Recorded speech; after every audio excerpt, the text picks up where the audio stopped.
Hi, it's Caddy here saying I'm on the run. Excuse the dark eyes. We are in Lanzarote now. We had the best journey out here.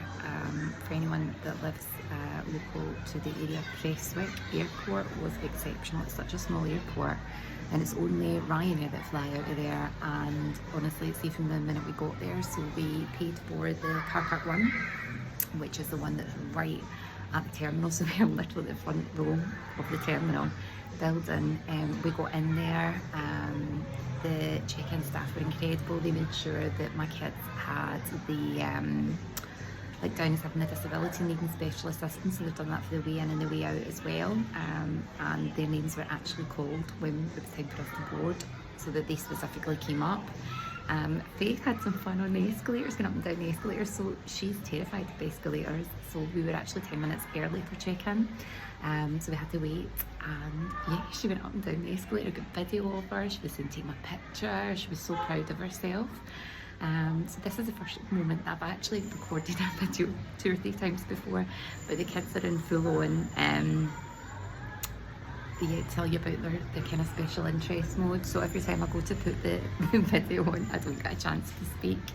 So they're all at the pool just now. I'm in our apartment. Our apartment is like, oh God, not even 40 feet from the pool. So close by. Pool is warm, probably our kids pee, let's be honest, but it's warm, you get into it and it's lovely. It's a really like family friendly hotel, but you just going back to Prestwick, that is the best experience we've ever had at an airport with our 2 autistic children. The kids get pulled as well to get kind of frisked, going through security, and they were fine because there wasn't that many people around. It wasn't like really busy or like just like high stakes like it is if you go through Glasgow or Edinburgh. So yeah, definitely be flying through there. The flight was in time. All the airline staff, both on the ground and in the air, were incredible. I actually couldn't say enough things about Ryanair. This is the best flight I think we've ever had. The kids, so pleased. The airport is like 10 minutes from our apartments as well, so we got that.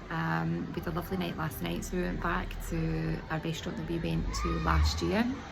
We went there almost every night, not to eat every night, although the food is lovely, but we'd always go there for drinks at the end of the night because it's right in front of a park, so me and hubby can sit and have a little drink, and then the kids can play in the park and they just come back and forward asking for drinks or ice creams or whatever. So we did that last night, had a lovely meal.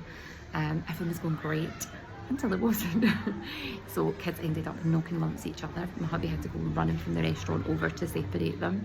They calmed down, and when we got back it was time to come home. We were kind of going for an early-ish night last night, so I think we left maybe about 10:30, 11:15. We came back to the apartment and tried to get them settled. So we have 2 single beds put together like a double bed in the bedroom, and then we've got like a little living room, but it's made out like a bedroom, so it's the kind of sofa couch bed, and then the pull out one as well.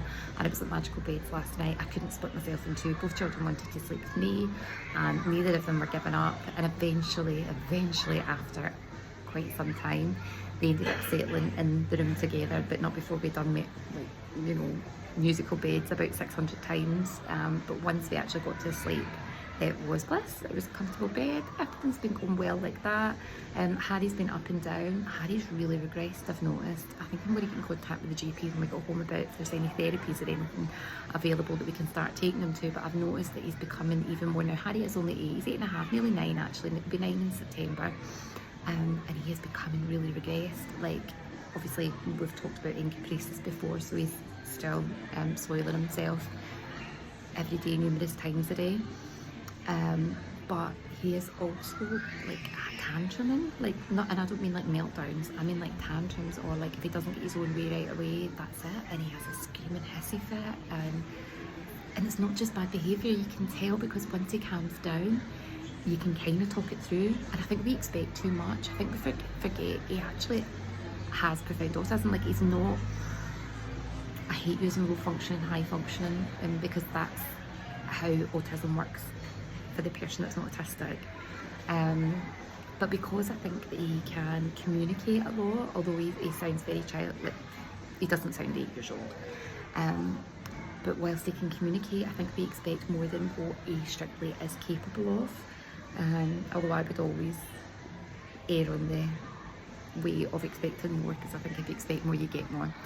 But yeah, I think we'll have to see if there's anything in place that we can take him to. Faith gets a carer every 2 weeks for 4 hours. I think he would really benefit from that as well. I think we can apply for that again in September time. We applied for it for him last year and he didn't get it, but she did. So hopefully he'll get something like that as well. He's really tough just now. Like the minute water splashes his face, he's sobbing.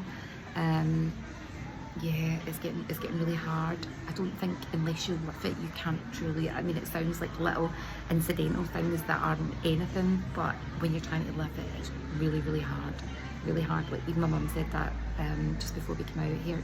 She said, if people don't walk in your shoes, or words to that effect, if people don't walk in your shoes, they can't truly understand, and you can't unless you've got sane children, and you're going through the same sort of stuff that we are.